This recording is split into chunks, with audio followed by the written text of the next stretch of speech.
Welcome, everybody. Burl Workman here. Welcome to How to Close the Money Gap. We're going to have a little bit of fun today. We're going to talk about not just identifying and finding the money gap, but actually how do you solve it? And how do we find business and revenue that we should be collecting that we're losing right now?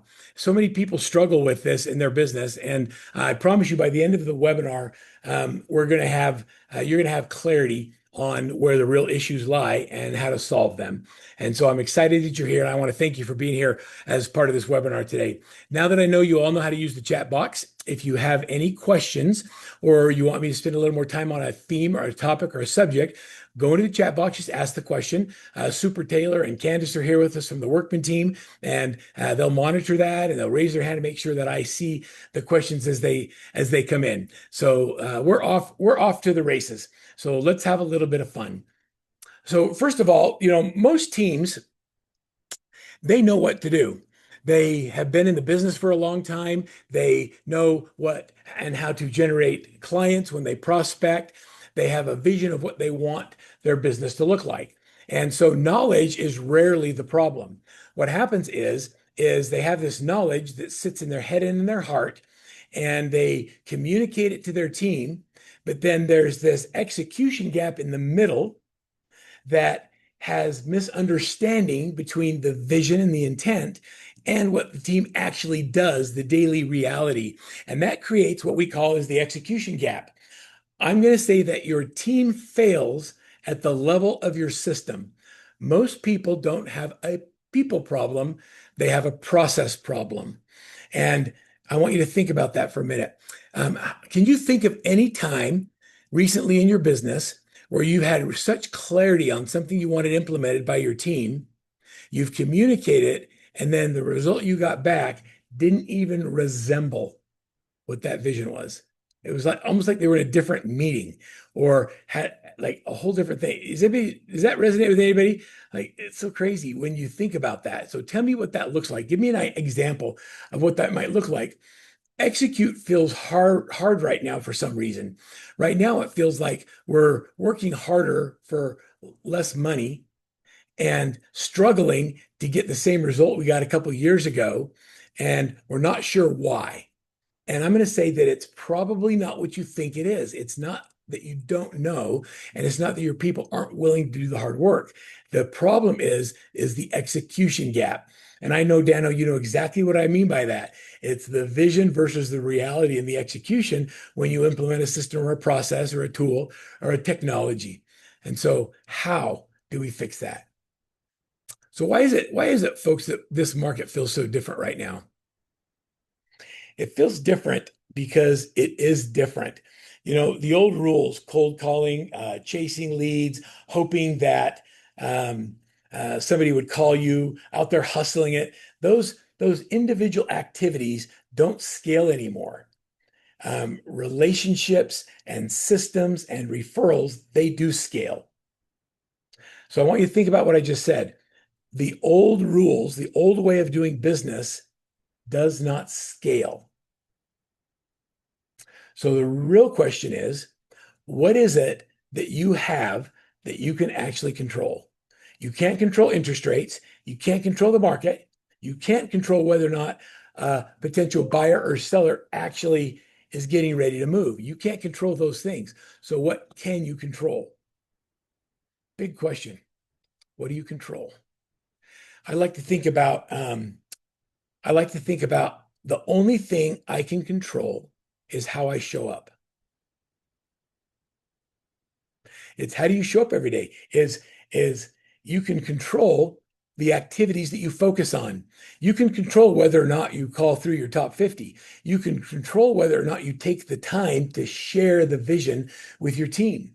You can control the time to build your system so it's duplicatable and it continues to run. You can't control what happens in the market.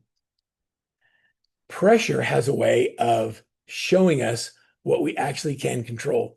How many of you, when you feel financial pressure, work differently than when you just had your biggest month? When you look at the pipeline and there's nothing coming in the next 30 days, It changes the way you work. You get up every day, you start making phone calls, you work your open houses, you do all of those, you do all of the activities that you know will generate revenue.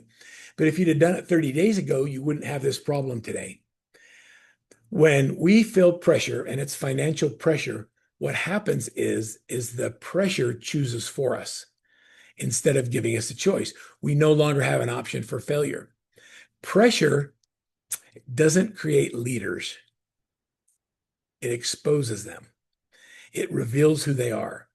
What happens when most people feel pressure is they pause, they step back, they wait and see. They wonder if things are going to change.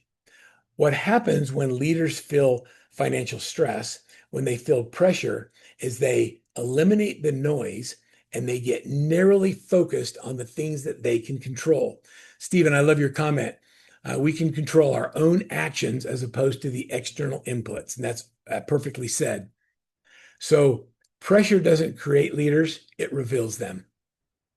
And so how are you showing up in the market today that just isn't as easy as it was a year ago or 2 years ago?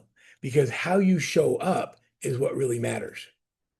How we show up in the moments matter a lot. A lot of us aren't willing to make changes unless the pain of this staying the same is greater than the change.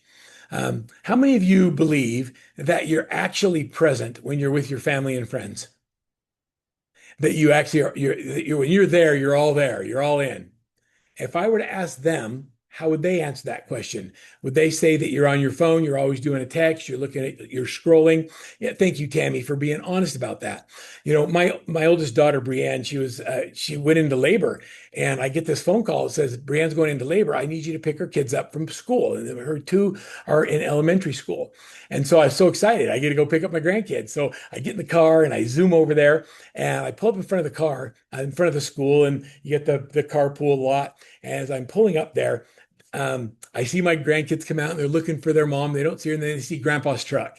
And they're so excited because they see my truck. And I watch the light on their faces, they just beaming. And as they're running to the car, right as they hit the latch, my phone rang. And in that moment, I made a choice.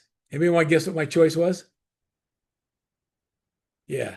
Hi, this is Verl. Just as they opened the car door and got in the car. I said, hi, it's Verl. Because I don't even know who it was. It didn't even matter. I know it wasn't more important than those two little angels that were getting in my car. And I looked in my rear view mirror and I watched all the joy that they had of seeing Grandpa come to school drain from their faces because I needed them to be quiet because I was on a call. Those moments where we're not present because pressure tells us we have to answer that call, we might lose a deal, are what cause us to make change. It's when I made the commitment that when I'm with people that matter, they are going to be the priority, not what happens on my phone. And so being present in those moments. So why do these moments happen to so many of us that are good people? We have the good intention of being present. We have the good intention of leaving our work at work and going home and being with our spouse and our kids and our significant others, but we don't do it.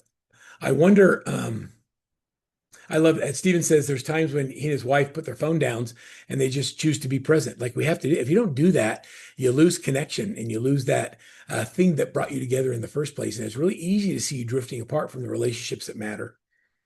So why it keeps happening is because it's not because we don't have the right heart or the right intent.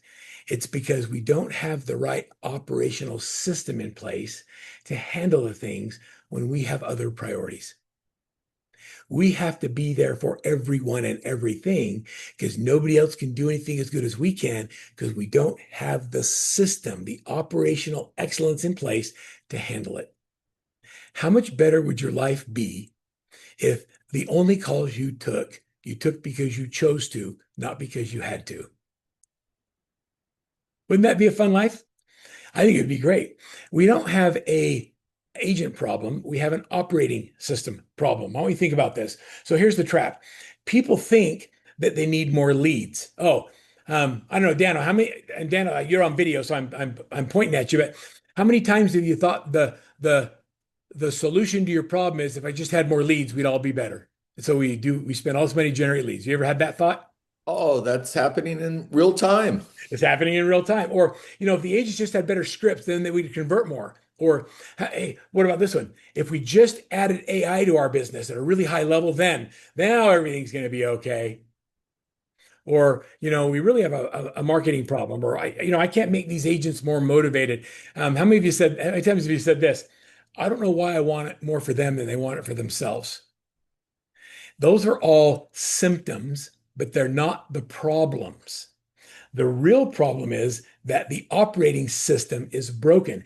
It's focusing on the thing that makes you think these will solve the problem doesn't solve the problem. I'll show you what I mean. When the system is broken, this is what it feels like, right? I talked to you in the beginning. I said the old rules aren't going to work. The cold calling, the chasing leads, the hope and hustle. I just need more transactions. Like all of those short-term things that focus on cash flow don't solve operational scale problems. Um, Tammy, I believe that we're in a business right now that is on the verge of exponential growth. And it's also on the verge of massive agent elimination.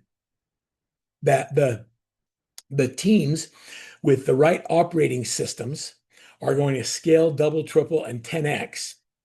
And the individual agents that are playing by the old rules aren't going to be able to compete. They might do a few deals here and there, or they'll hang on to a few relationships because they do good as agents, but their ability to compete in a world where the consumer has so much access to information that they have to have so many more touches with people to be even in the conversation, they won't be able to play and compete because the operation system isn't there. The new rules are relationships. Like, I don't think you'd be spending any money on leads until we shore up your relationships and referrals, the trust and validation, the lifetime value of a client, long-term strategies with clients, understanding the life cycle of that client, and then leveraging the AI and technology and systems to make all this happen with the speed of thought. Those are the new rules. The things that you used to think would require time. Um, just last night, I'm working on a proposal for a big company, and it would take me 30 days to get all my data together, to build it, to do all the math, create the financial model, what the revenue share, all of those things.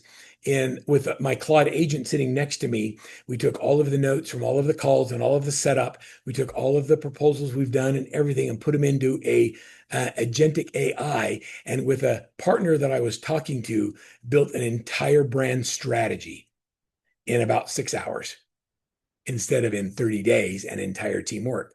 What used to take a lot, and it's better and it looks good. Now, does it mean you don't have to fix or edit or make it look better? No, you absolutely do. I'm telling you, it puts things in my stuff that I'm like, is that even a word? And so you got to go in and make sure that you use the judgment that you've been blessed with and the experience to know that what you're putting together really works. Business is changing at the speed of thought right now.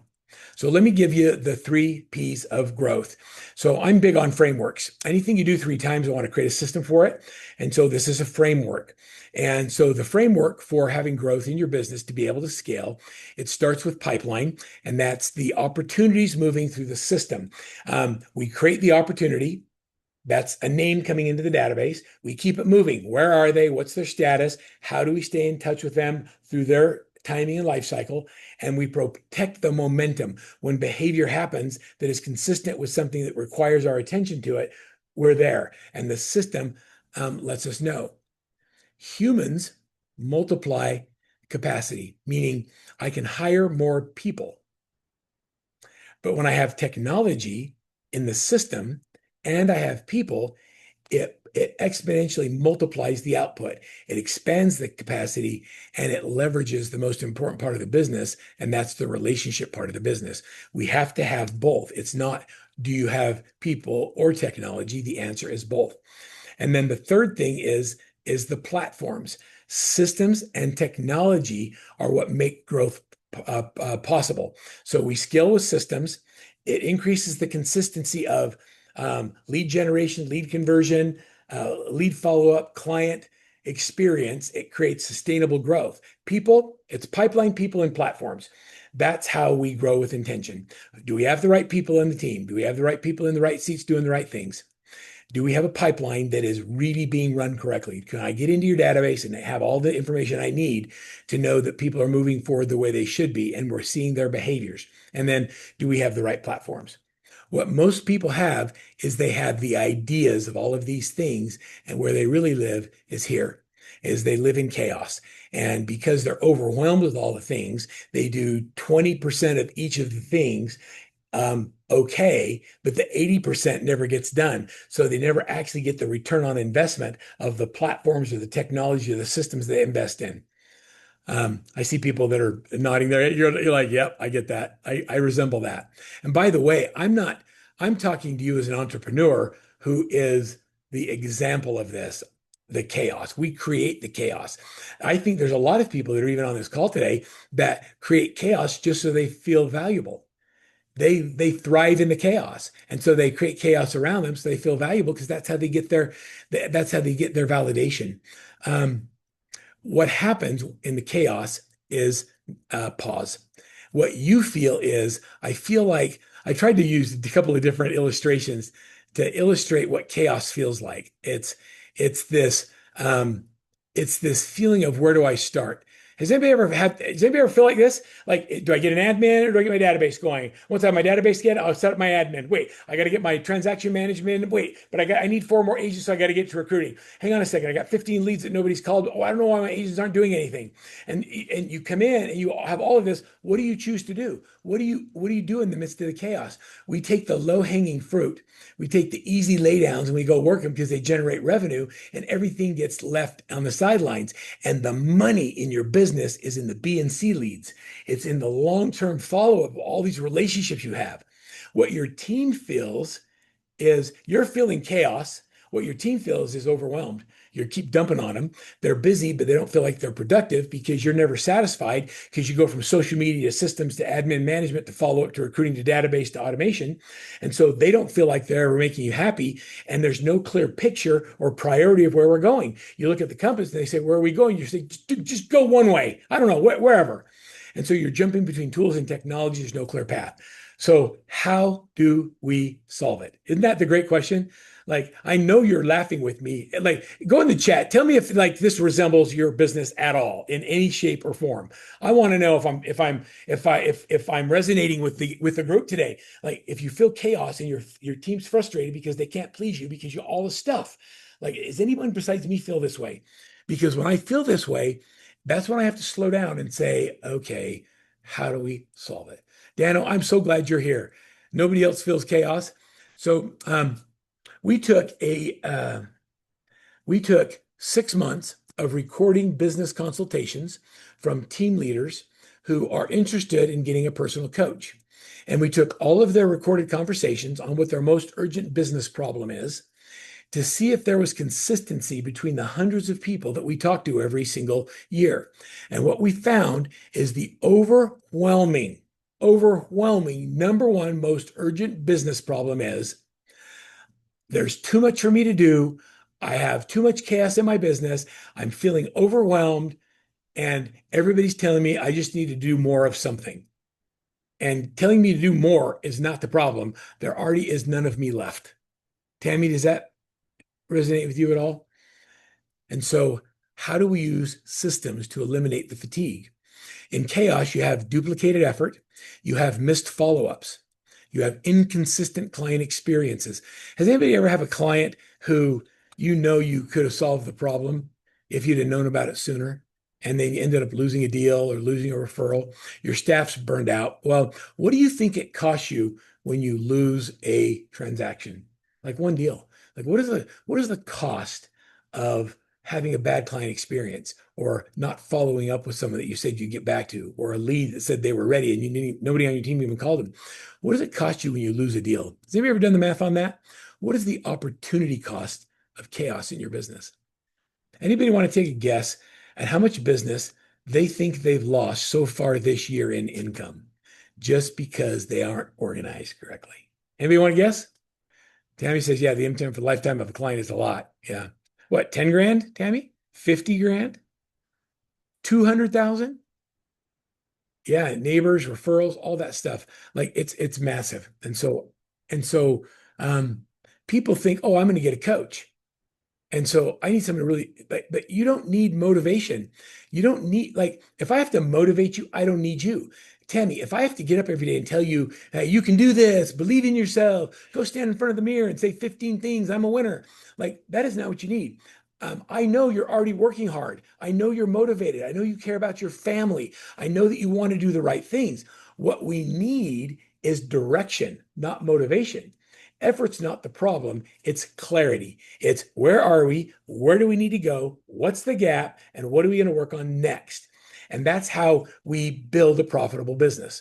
And so we have to recognize that the 10 to 13 hours a day that we're spending, if we refocus on dollar productive activities, we could probably only spend 2 or 3 hours away from our families, and everything else could be delegated and make the same amount of money. The busy work in your CRM, in your tweaks, your paperwork, putting flyer boxes in, doing a lockbox, mowing someone's lawn. I've heard it all. All of those things can be delegated. A profitable business can also become a golden bird cage because you see the money, so you work more, but it's a trap. You get trapped by doing more to earn more. And that is not skill to me. Skill to me is eliminating what the next slide is, and that is this real estate roller coaster. Um, uh, How many of you feel inconsistency in your business? Do you feel like there's times when you get really busy with clients and then you have a good month and then it goes to nothing and then you get prospect again? Well, there's this real estate roller coaster, and people think that by putting and buying lead sources and all of that, it's going to solve the problem, but it's not. Busy today can create an empty pipeline 100 days later because the prospecting stops. The activities that aren't automated that generate new opportunities stop happening when you get busy. And so we use the excuse that we're getting ready to show a client houses. I'm getting ready for a listing appointment. Preparation is often the disguise for avoidance. I want you to think about that for a minute. Preparation is often the disguise for avoidance. There is nothing that you need to do from a prep perspective that 80 or 90% of it can't be done with an assistant or an AI assistant today, whether it's getting ready for a listing, understanding a neighborhood property, getting ready for the marketing program. There's so much automation today. So in order to know how your business is performing, you have to know your numbers. Do you actually know what your key business numbers are? And so some of the things that I think you should write down, you should be aware of, are these. Listings multiply transactions. And so as a leader, and this webinar is for my team leaders, it's that your focus should be waking up every day to do activities that create more listing inventory. Your focus should be prospecting, listing, and negotiating contracts. You're in the business of business development and people development. Everything else needs to go away. And here's why the math works. And I want you to do this with me. Somebody give me their total transactions last year. How many units did you sell last year? So go into the chat really quick. 50, 25, whatever the number is. And then I'm going to ask you how many were buyers and how many were sellers. I'm going to do a little bit of math with you. Okay, Dano, you did 50. How many were sellers? How many were buyers? It's about a 60-40 mix. Buyer. 60% buyers, Yes. 40% sellers. Okay. You must have been well coached some point in your career. That's the right ratio. It should be 40% buyer. For every listing you get, you should close 1.5 buy sides. And so Tammy says, wow, I did 26 sellers and 24 buyers. Tammy, let me show you some math really quick. What's your average commission? How much do you make when you sell a house? Don't tell me percentage. Is it 10 grand, 15 grand, whatever your number is? Okay, about 8,000. Okay. All right. So if you did 26, you should have done 39 buy sides. So with 26 listing, you should have closed 39 buy sides. Let me tell you why you didn't. Because you don't have any bandwidth. And all of the B and C leads you had the good intention of following up with didn't get followed up with.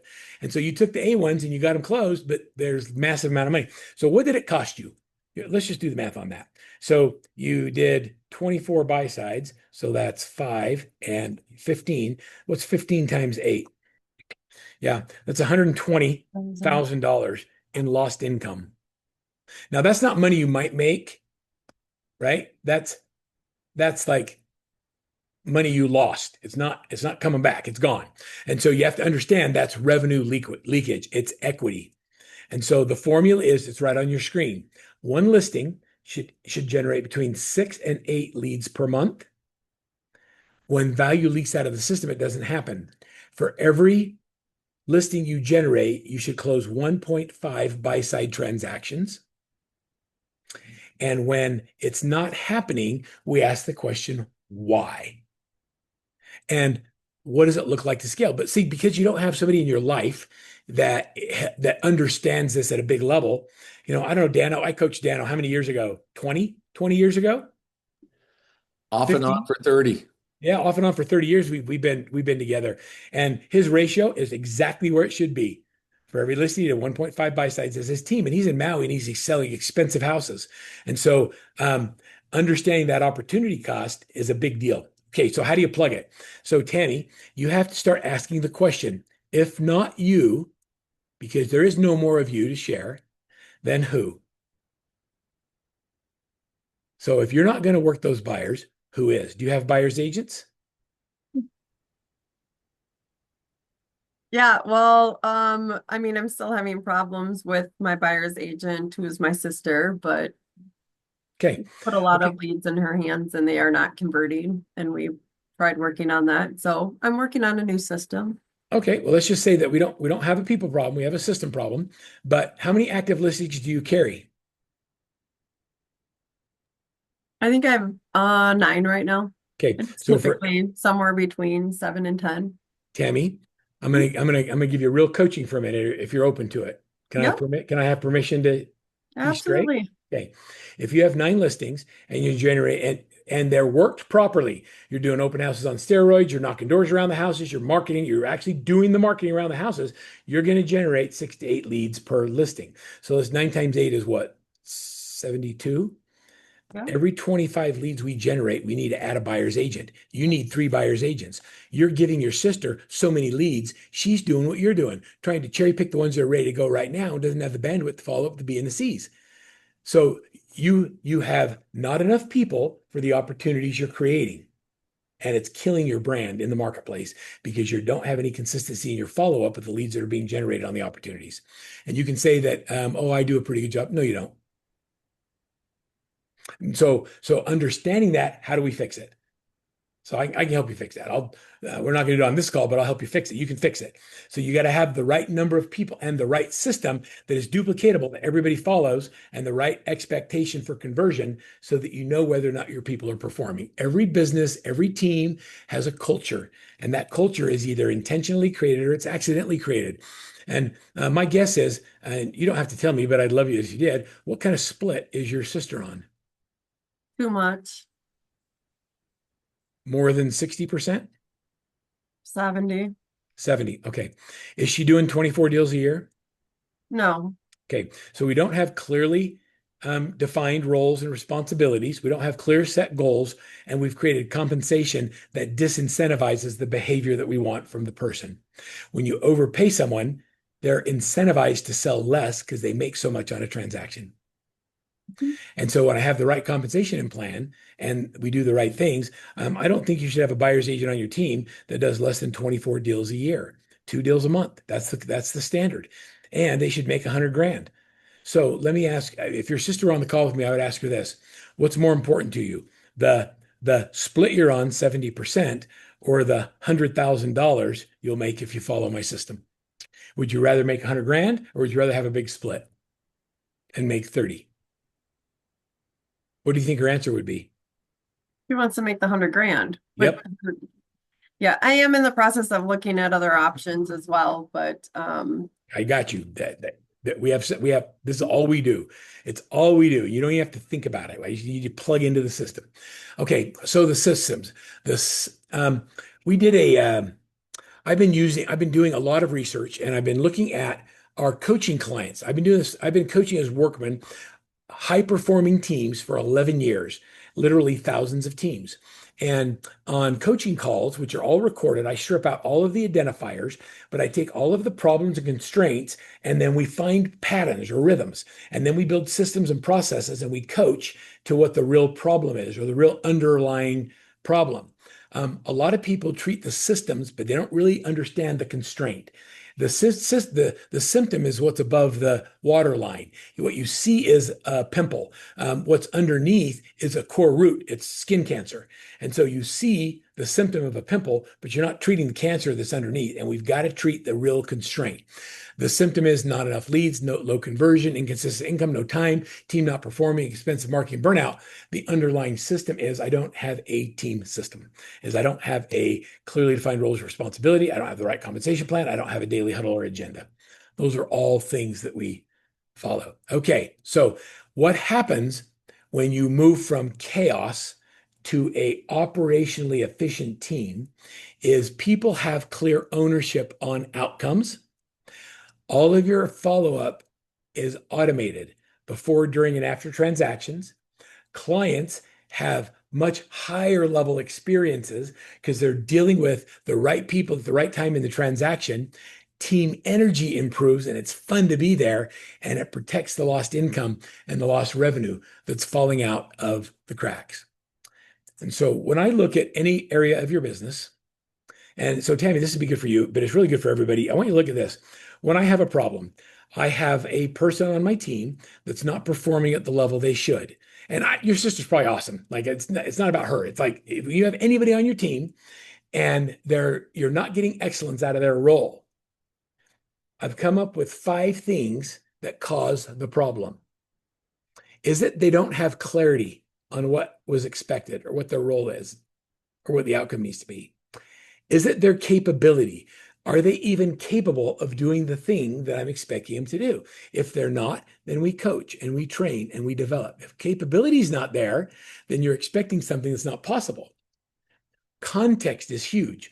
With my assistant, I want something done that I've been working on for 2 hours, and I give her a 30-second update on what I want done. But she doesn't have the context of the 2 hours I spent getting to where I am. And so when she gives it back to me, it doesn't look like what I needed. It's not her fault. It's the context.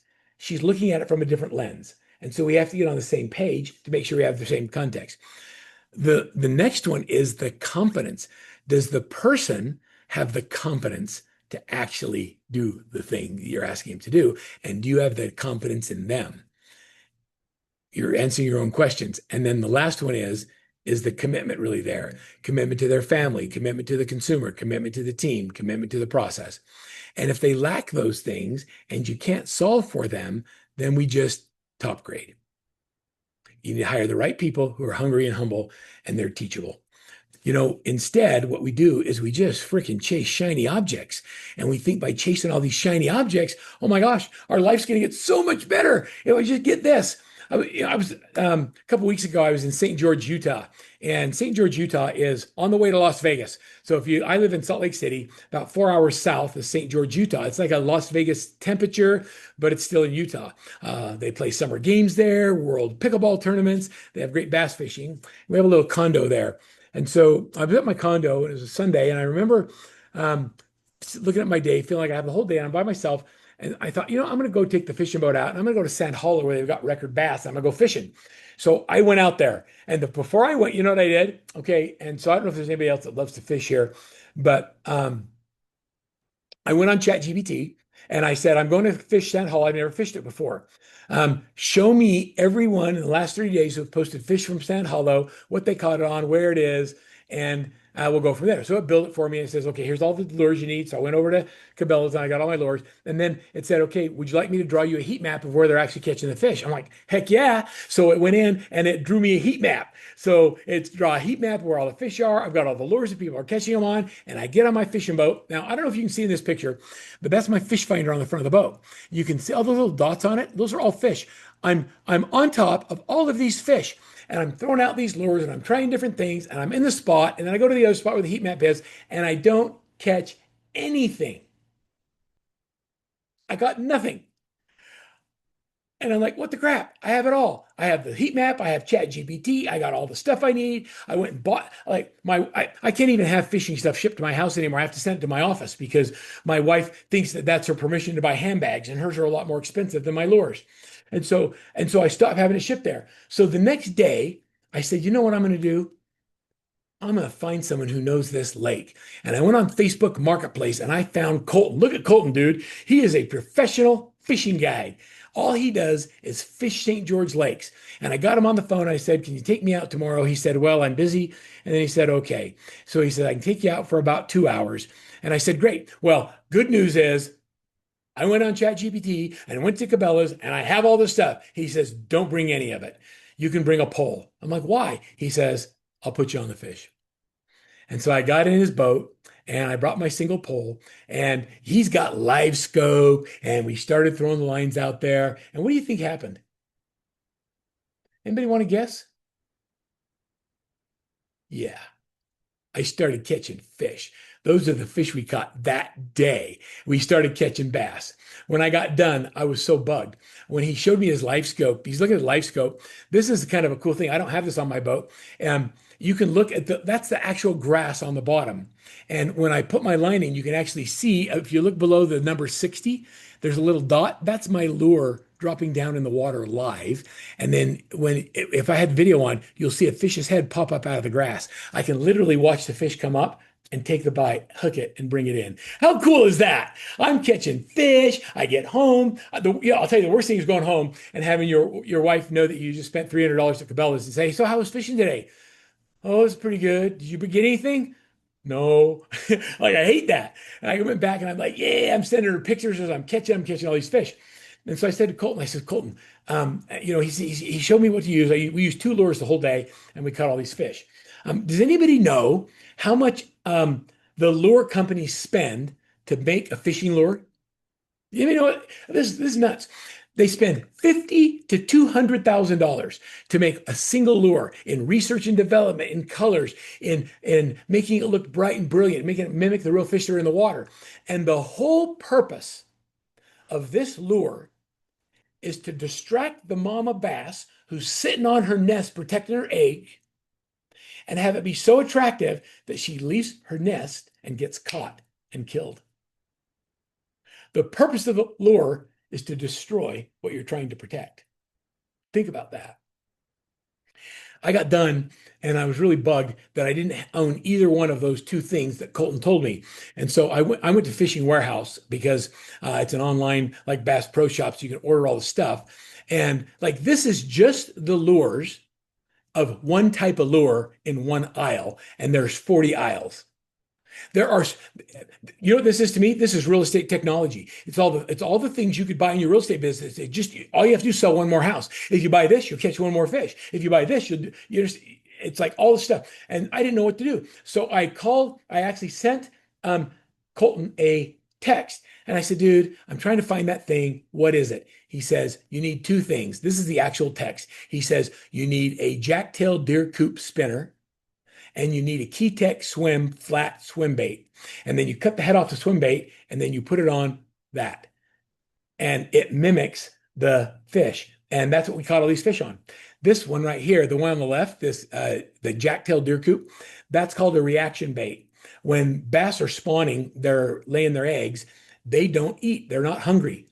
But when this drops in front of them and then you lift it up, the tail spins and it's like so much exciting that the bass can't help himself. And so they go take it. It's called a reaction bait. Think about that. It's a reaction bait. So when we have too much information, we don't make good decisions. When I have less information and know exactly what to do and what works, I make better decisions and then I can execute, just like we did with bass fishing. And then, of course, now I can teach other people how to fish. We catch bass all the time. We have fun because I have the process. So my message to you, first of all, who do you think you are in the story? Yep, we're the mama bass. And I'm going to encourage you not to be a dumb bass.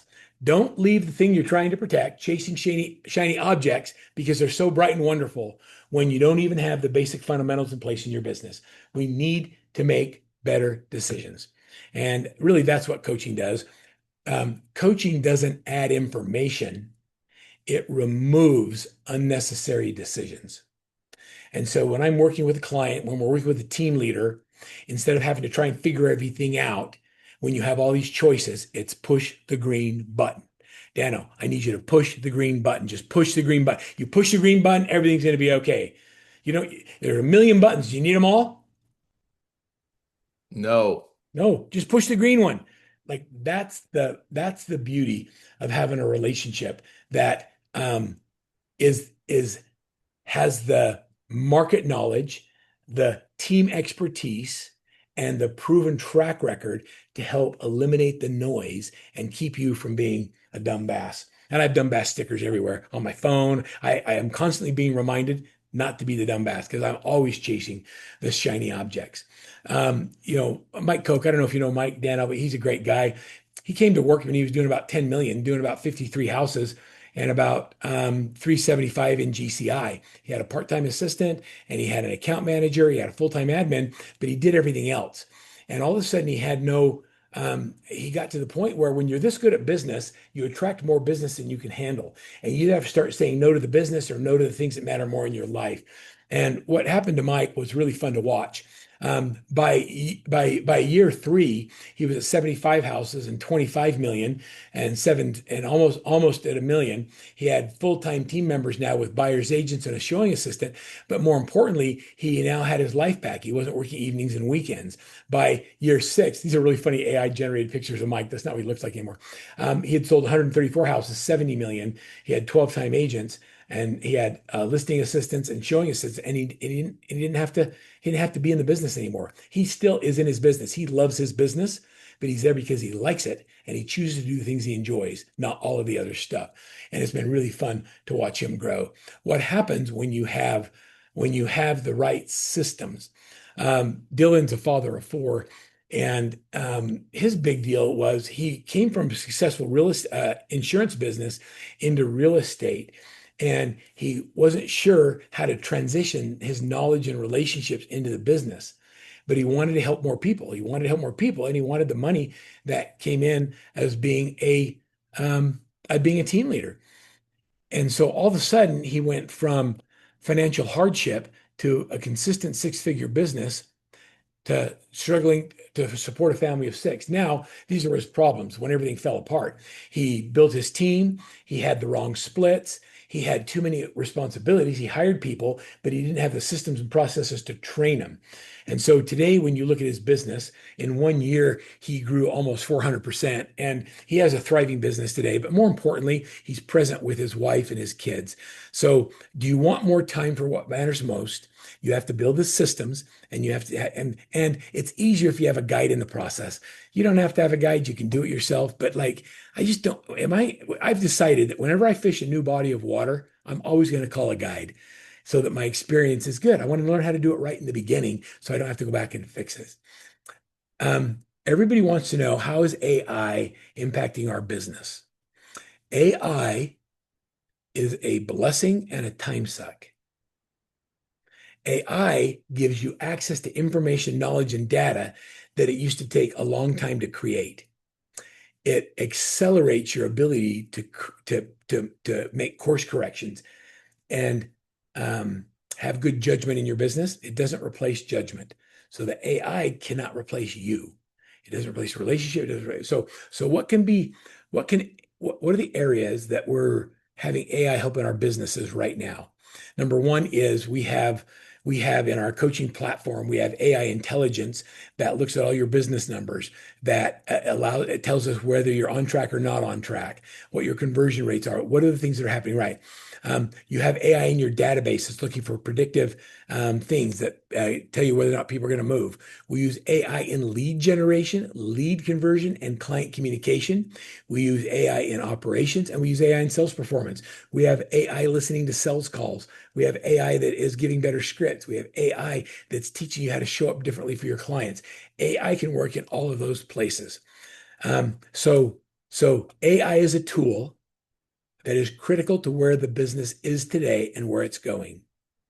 If you have a coach or you don't have a coach and you think about getting one, if they are not AI enabled and they are not understanding how to apply AI in your business, I would probably suggest going a different direction, because we have to be building our systems today that are going to allow us to have this massive scale. Tammy, how would it be if just like all your lead generation happened automatically and you could either turn it up or turn it down? Just wouldn't that be great? And conversion. And they did warm handoff to your agents. Like, I mean, we're minutes away from having that solution. So what is it? Every business, every team, every culture, every successful entity that has massive success has a rhythm. I think of it as the heartbeat of your business. And that rhythm of success is consistent in almost every high-performing teams. And so here's the four things that we do every day. Number one, we have a daily huddle, 15 to 20 minutes. It's in the office. It's at the same time. We look at our daily success habits. We review yesterday's numbers. We look at challenges. We ask what happened today. What are we going to do different today? We make sure that we're in alignment on our expectations. It's fast accountability. Everybody shows up. Then we review every single day. We have a process called 61 points of rhythm. You get 61 points a day doing dollar productive activities. And if you do it every single day, you will never starve in real estate. I've never met a person, team leader, team member that does 61 points a day that doesn't do a ton of business. After we look at our daily huddle, we start our daily success habits. Then we practice scripts and dialogues, how we're going to talk to people. We want to build confidence and skills, improve our conversion rates. And then we get on the phones and we prospect for an hour as a team. I'm just going to pause for a second and ask you, what if? What if those of you who have teams did this exact rhythm every day? What do you think the outcome would be of prospecting every day as a team? 30 minutes of dialogue practice, a daily huddle, and 61 points looking for new business. I mean, do you really believe that, Tammy? Yeah, you'd have lots of growth. And you would gain insights because it would be a repeatable system. Here's what we learned from daily success habits. We learned tracking 2 million calls, that with 2 million calls, we'll set 27,000 buyer appointments, 12,000 listing appointments, and close 7,667 deals. We know that it takes 84 points to get a buyer appointment and 184 points to get a listing appointment. And for every 296 points, we end up with a closing. And so if I need more closing, all I have to do is more of the activities that generate this in the beginning. People focus on the gross closed income instead of on the activities that create it. And so we change your focus in an operating system to focus on the activities that give you the results that you want. And by the way, that number used to be 170 for a closing. You can't do the same thing you were doing 2 years ago and hope to get the same result. We have to do more effort. It takes more effort to make the same amount of money. Let me ask you a question. How many of you either have this or have team members that don't want to call their sphere? They don't want to call their top 50. You don't want to call them because you don't want to be that person, like a car salesperson, who only calls someone when they need, hey, you got anybody that wants to buy a house? That sales reluctance happens because we don't want to bother people. And this cold reluctance trap, what it does is it creates cold lead dependency. It makes us so that we have a high spend on online leads, we have a high ad spend, or we give up and we just go to one of the portals like Zillow and pay 40% of our commission on a Zillow Flex lead. So what happens when we become dependent on cold leads is our cost per transaction goes way up and our close rates go way down. When we focus on our database correctly, you don't have to ever sell them anything. All you have to do is serve. And when you make the call to serve instead of sell, it changes the outcome. We work a system called our top 50, which is a very predictable system. It's called how to close 86 deals a year, working with 50 people 1 hour a day. Tammy, what if I told you that you can't spend another dime on lead generation until you're doing 80 deals a year out of your database? I'd and be I'll show happy you. about that. Wouldn't that be great? And all you have to do is work with 50 people because you're going to get referrals. I'm going to teach you how to do that, the whole system around that. We have a system that tracks it. We track the referrals that come in. We have multiple top 50 lists. I have a top 50 list of past clients. I have 50 businesses. I have 50 agents that I want to join. I have 50 people that I'm going to give referrals to. And then we have initiatives, what we say and how we get with them. We do one personal touch every month with all 50, and it just flat works. And then we are able to see whether or not our activities are getting the results that we want. Dan, I know you're in a massive expansion mode. If you want to attract more agents, you need to have a top 50 list of the top 50 people you want to attract across Hawaii. So that as you open up on the other islands, they already have a relationship with you and you've been serving them and doing the things that will help their business grow. That's how we work the top 50. So I've given you a couple of systems. I've taught you about the gap in the business, help you understand where your numbers are so you can quantify what the gap is. Now, how do we build the operations system around it? Earl, Systems make it possible. Yes, sir. may I just touch on what you were just saying, how important it is to do the lead follow-up. Oh my. So we've been following and working your systems for a long period of time with lots of success. And then agents get busy and then they stop following up on their leads. We've all heard that, and then you bring in more leads. Well, what happened recently is I brought in a new hungry, humble, and coachable new team member. And we had to go through our database and look at the leads that we had generated over the years, the money that was spent on them, and the legacy team members that weren't following up on the leads that were given to them over the years. So they got swept into a pond. The new hungry person started calling the leads. He didn't have leads of his own to follow up, so he followed up on ours. Within 2 weeks of following the systems that you've been talking about for years, a new agent put his first deal in escrow at a $3 million cash offer. We didn't generate a new lead. It was sitting it right there in the follow-up boss CRM. So I Wow. just want to share with everybody on these calls what Verl's saying. There's gold in your database and they just need to be called.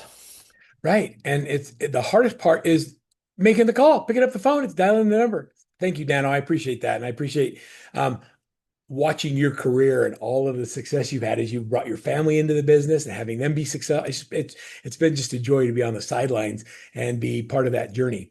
When people come into coaching, what happens is we don't set these big goals and give you a bunch of stuff. What we do is we take a moment and we get really clear on where you are and where you want to go. And then we reverse engineer 90-day sprints. What has to happen in the next 90 days to make sure we're winning? And then we add the systems, process, technology, and people, and we execute those 90-day sprints. And that's where accountability comes in. Accountability, like I don't know Tammy, and so Tammy's talking, she's smiling, and she's on the deal right here. I can't make her do anything she doesn't want to do. Accountability is not something I'm going to do to her. It's not like we don't have that relationship. So accountability is awareness. It's that when we put the right things in place, we become aware of whether or not what we're doing is working. And then you get to choose to make a course correction or add an AI tool or bring an assistant in or get another buyer's agent. Accountability is awareness. But somebody asking you, have you looked at this, makes all the difference in the world. And I'll tell you, there's a lot of people out there that that want to be coaches that don't have predictable outcomes. Just make sure that whoever you have coach, that they have a track record of success. People ask me all the time, Burl, who do we coach? And I'll give this to you. Have you ever been to a park and seen a little kid with a Labrador puppy on a leash, and that puppy is pulling the kid through the park and they barely hold on to it? I coach that puppy.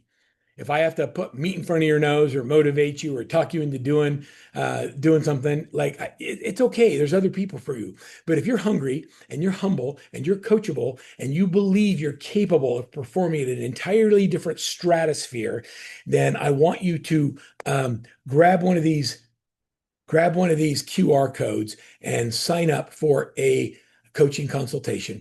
We'll go in and we'll look at your business. We'll look at where your gaps are. If you're already making at least $150,000, scan the code and schedule a time to come out and not come out, to get on a call with one of my business consultants. You'll probably get on with Dan or with Dan is on my sales team or one of my sons, and they'll walk through what it would look like to work with us. I'm going to encourage you. I had a client the other day that saw us 3 years ago at an EXP conference, and his friend signed up for coaching and he didn't. And he came into coaching this week. He signed up 3 years later. His friend has tripled his business and he was the same. And he heard me talk about not being a dumb bass, and that was not making the choice to do the thing that could explode your business in the moment that it's here. So, I mean, what is one more year of staying the same worth to you? Does anybody want to just be the same next year? Or do you really want to blow it up? So don't be a dumb bass. Let's close the gap. If you're not sure what to do, get on a call with us. I promise at the end of the call, you'll leave there knowing that there's a clear path, whether you ever enroll with us or not. It'll be a valuable thing. Let me open up the last couple of minutes we have to any questions you have about operational excellence or AI or anything on your mind that I could help you with in your business real quick. Let's just open it up. I appreciate you being here, everybody. Anybody have any quick questions for me? Tammy, you're probably the most, I read your body language the whole time. I'm so grateful you're on the call. And you too, Daniel. Thanks for engaging and interacting with me. And anything I can do to help either one of you, you know that I will help you. Tammy, what goes through your mind when you look at all this operational excellence and you think about a team? There's a reason you haven't done it. Well, I also don't feel like, well, now I've hired a TC as well, so I feel like that has Good. reduced a lot of paperwork side of not having to do all of that. But the AI stuff is so overwhelming as far as like, where do you start? How much do you do? I feel like it's the rabbit hole that what do you use? What do you not? Yeah. So what I'll tell you is that as part of our coaching program, we have a stake in another company called Renegade CEO, which is AI coaching for team leaders and teams.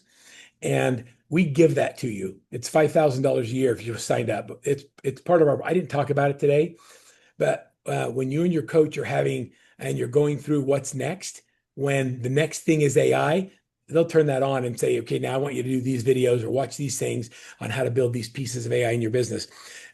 There's some very basic things that we do. We're also right in the middle of just building a program that is AI coaching for admins, who are teaching your admins how to set up their agentic AI because no one's really doing it in real estate in a way that understands the business. So don't worry about it. We'll add it when it makes sense. Let's figure out if I asked you today what your number one most important urgent business problem is, what would you say that it is?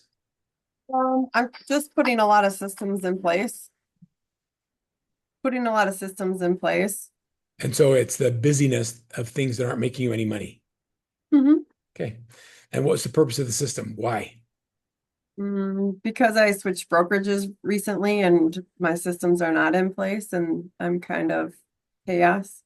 Okay. But you just hired a TC. Is your TC a full-time client care coordinator, or do they just do transactions on a per transaction basis? Just per transaction. Okay. So Direct to close. yeah. And so I would say that 90% of what you're doing, putting systems in place, can be done by a virtual assistant or an assistant. But first, I would look at your stack and say, what do you have? What are you doing duplication? What can we eliminate? The most important thing you can do right now, Tammy, is decide what not to do. What are the things we're not going to do? And instead, what are we going to focus on so that we can be where? And if you're not really clear on what you want to have happen in your business in the next 90 days, it doesn't matter what you do. You're going to feel the same way 90 days from now. And so it's a matter of really getting clear. Where are you now? Where's the opportunities? I lead with revenue. And so where's my revenue gaps? How do we plug those first? What's the hole we plug in? Two buyer's agents will give you all the money you need to hire the full-time assistant, can do all your operations. So instead of hiring the people, you're spending time building the systems yourself. Well, that's crazy. Well, I feel like you need a solid foundation before you throw more people into chaos. Are you committed to that belief? That's where I'm at in my mindset. Yeah. So what if we could plug you into a system so that your buyer's agents have everything they need to be successful and you just follow the plan and we build the system as we're going. You don't have to do it's an and. A lot of people think that once this is ready, then I'll be good. Mhm. There's no such thing as ready. You'll never get Yeah. there. And so, and as soon as you do, it'll change and we'll do something different. So there's constant change. And so you need operationally somebody who runs that part of your business. And you're the rainmaker. You're the face of the company. You're the team leader. You're the one that people want to be with. Let's get out there and get you in front of more people. I want you to wake up every day and have, 4 listing appointments that are all prepared for you. You just go on listing appointment. And then by 4 o'clock, you're done and you go home, be with your family. Like, think about that. Wouldn't that be fun? Yeah. All the other stuff is just busy work. So let's see if we can help you figure out how to eliminate that. All right, everybody, we got to wrap. Thank you so much for being here. Can I say thanks for everybody? I appreciate you being here. If we can help you, please reach out to us. You all have the QR code or the link, and we'll see you on the next Workman webinar. Thanks, everybody. Thank you. Bye-bye.